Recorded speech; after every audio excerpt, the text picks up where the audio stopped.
Hello, I'm Sharon Herrickfeld, and I am the director of the Idaho Department of Juvenile Corrections.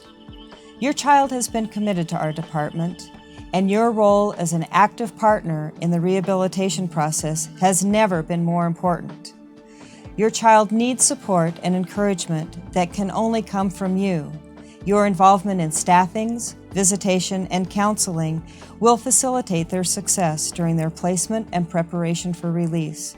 Your participation in your child's treatment team with the Juvenile Probation Officer and IDJC staff will help to develop realistic release expectations that must be evident to assure the best chance for success. We will review each phase of your child's journey while in our custody, and we will provide input from other parents who have experienced a similar journey.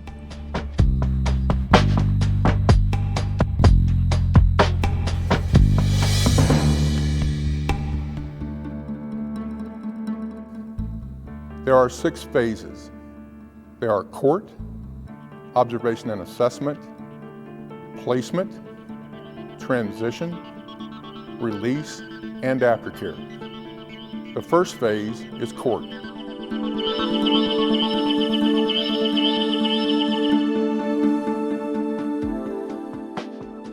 I have just completed. The first phase is the judge's commitment of your child to the Idaho Department of Juvenile Corrections custody. Committed to the Department of Juvenile Corrections. At this point, the judge will have further instruction about the finer points of the finding. 19th birthday. Please share with us what you were thinking and what you were feeling during the court proceedings. It was a very scary time because we were so not familiar with the court system. We didn't have an attorney. We had never had anybody in trouble. We didn't know what they would do to him, where he would go, what this would all entail, and there was a lot of anger towards him because that's not how he was raised. You know, you want to hug him one minute and kill him the next. Please share with us what you were thinking and what you felt during the court proceedings. I was thinking about the time he was going to spend in there. I was also thinking why he had committed I don't know if you call it the offense, but I thought about those things. Why did he do it? Did he do it or not? But somehow, he was there. And if he was there, it was because he had done something. And he had to pay for what he had done and fulfill the punishment he was given. How did you cope with the court proceedings? It was tough. It was one of the most painful times of my life because it was so foreign to us. This wasn't how we were raised. He was raised. This was him going to school every day to him being locked up in juvie. And truly there was times when it was so painful I didn't feel like I could breathe. And it took, my husband helped a lot, but going to juvie and seeing him was part of the process of accepting that our lives were going to change. So I think that the coping was just going through the system and just keep breathing and keep trying and keep praying and keep loving him no matter what. The court, in its infinite wisdom, has committed your child based on risk and needs. The second phase is observation and assessment.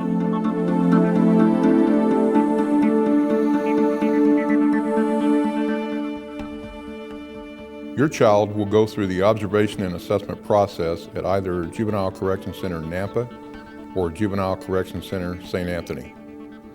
Your child will be given a series of tests to assess risk and needs in the areas of mental health, substance abuse, education, and behavior.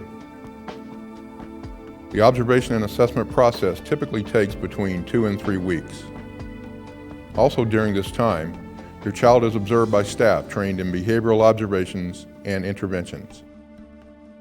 Your child's conduct during the observation and assessment process can impact where your child will be placed in the department's custody. It is important you impress upon your child the need from day one to be program compliant, or the stay in custody can be extended for months or even years. Can you tell us what you were thinking and feeling during the period of observation and assessment to determine your son's placement? I cried a lot. I cried a lot because my dream for him was dying. And there was really a grieving process for my dreams for him because I wanted him to have the upbringing I had. Proms, going to prom and football games and graduating from high school with a cap and gown with all of his friends and growing up in the environment that we wanted to create for him. That dream that I had for him was gone. And I had to be okay with that, and that was tough. Observation and assessment is the foundation for what will occur with your child while in custody. The third phase is placement.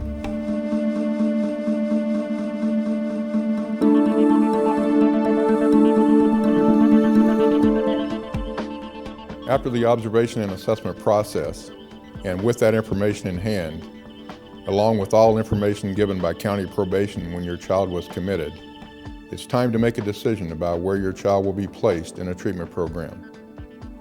You as a parent, along with your child's juvenile probation officer, juvenile services coordinator, clinician, and clinical supervisor, discuss the results of your child's observation and assessment and what placement options are available, including state facilities or contract providers, at what's called a staffing.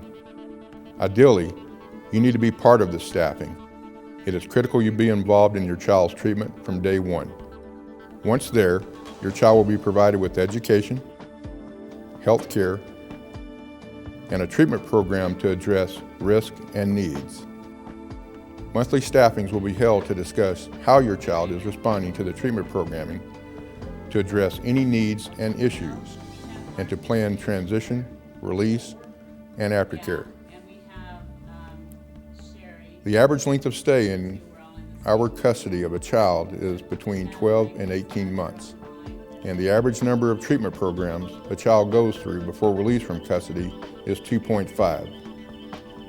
You and your child's goal should be to minimize the stay in custody. This can be achieved by your child internalizing the treatment program, by exhibiting true empathy for victims and learning from the educational components to become a productive, law-abiding citizen upon return to the community.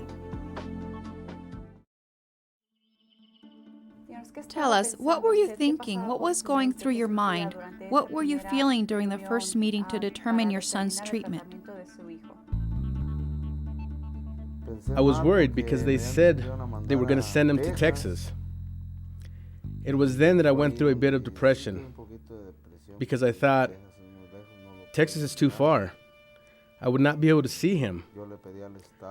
I asked the state not to send him away and that they had to place him somewhere closer where I could visit him and we could maintain communication, because if he was too isolated, he might not do well in his treatment. And then when they come out, many times instead of helping, you cause more harm. I imagine so.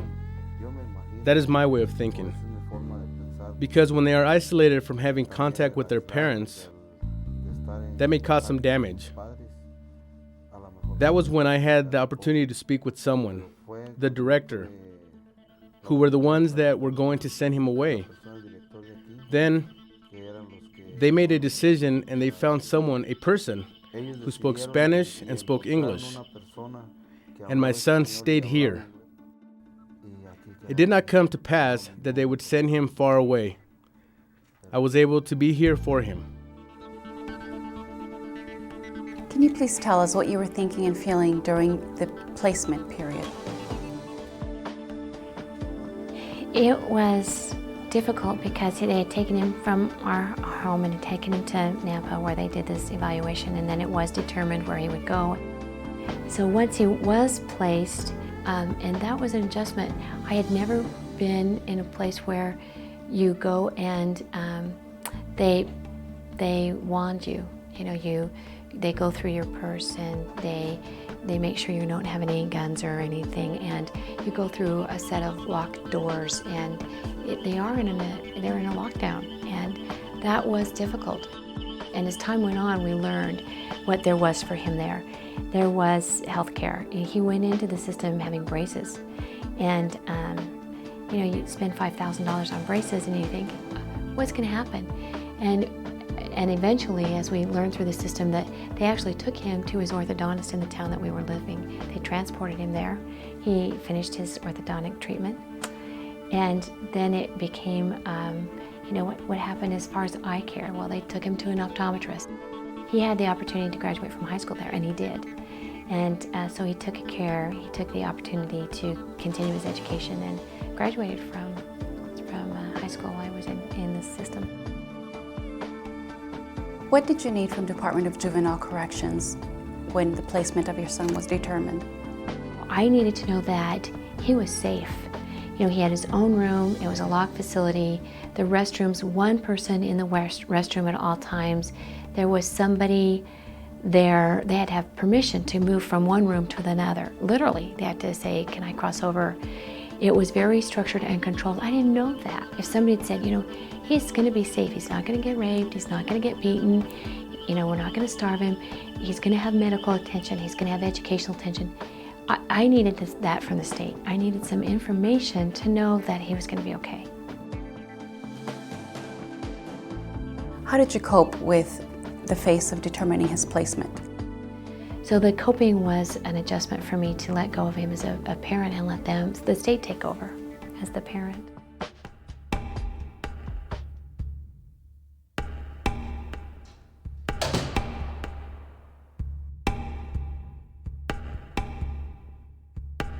Placement is about change. The fourth phase is transition.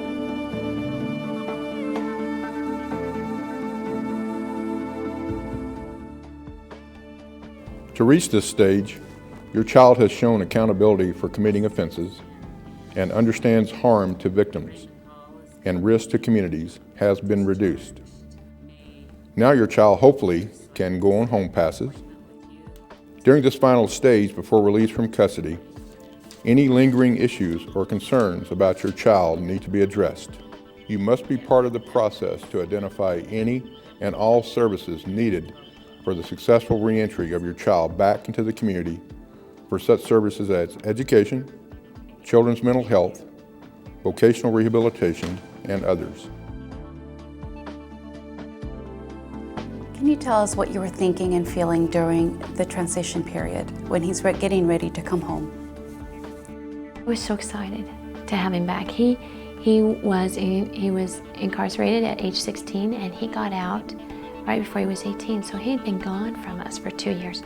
So there'd been this huge hole in our family and in my heart, and so he was going to be coming back. I was so excited for that, and I felt some trepidation because one of the other kids in our home had been a victim, and he had been getting counseling, which we paid for, and Daniel was getting ready to be reunited with this, and so there was a lot of time frames when Daniel was actually brought to the city where we were living, and he would meet with our counselor and our other kids and Daniel's counselor, because of course they brought him to us, and so there was a lot of counseling going on so that Daniel could come home. If our child that had been one of the victims had said, I don't want him home, Daniel would not have come home. The end. So there was a lot of hope, there was a lot of trepidation going on there, because we knew that this was just a transition phase. This was not the end, it was just part of the process. Tell us, what were you thinking? What was going through your mind? What did you feel in anticipation of your child coming home?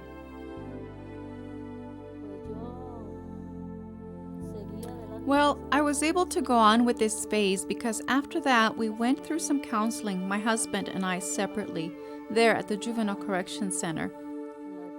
That was very helpful for when your child is finished with his program, how you should receive him in the home and all that. It helped us greatly. In my experience, my son was helped a lot, and us too, because we were there with him when he had each of his staffings. We shared with him, with his counselor, with the state, and with his probation officer. We talked about everything, how he was doing in his program, and it helped him a lot, and it helped us as well. Transition is a scary time for your child. Leaving a safe and secure environment and going back to an environment that has changed since they left. The fifth phase is release.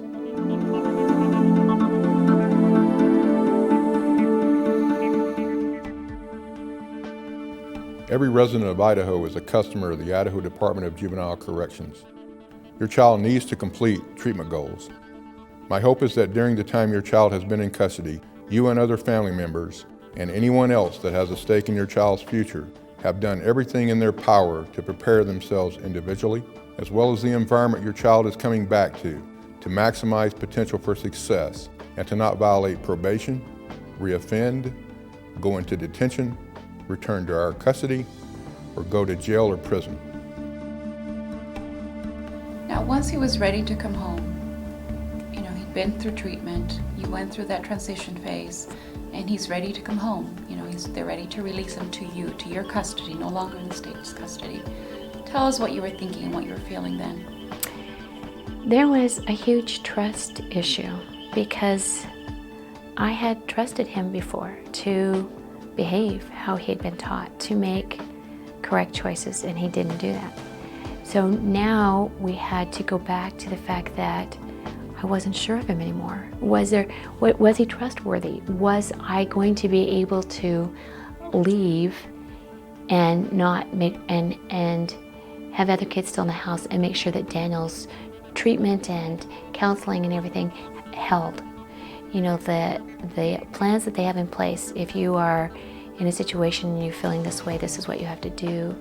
There was a lot of things in place in case something happened. And so we again adjusted everything.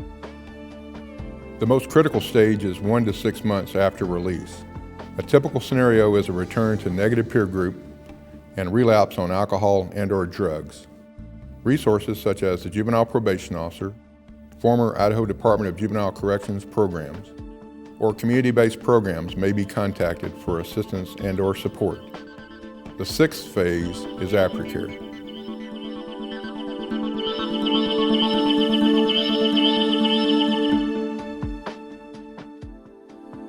This phase after release may last a lifetime and is at times the most difficult.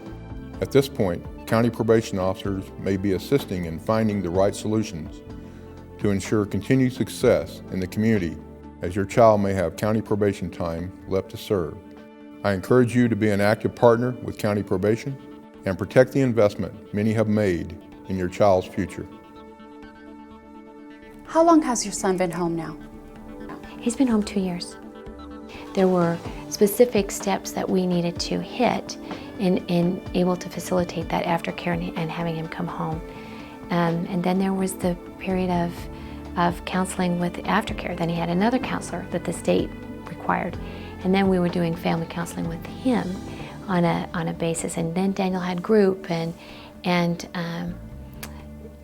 it was a real adjustment period, and there were still a lot of trust issues with Dan because he wasn't trustworthy before he went in. He didn't follow the guidelines and what he'd been taught, and so there was a lot of mistrust on my part. I wasn't sure of him.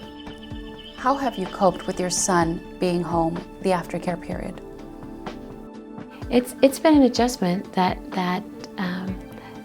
learning to trust him again, learning to let go of my anger that he was gone for 2 years and that I didn't get to be his mom for those 2 years, feeling like I lost 2 years of my parenting time with him. He told me the other day that my time of telling him what to do had passed. I informed him that as his mom I get to do that forever. He may not choose to listen to me anymore, but I felt like I lost out some time. So coping has just been day to day, and and counseling, a lot of counseling.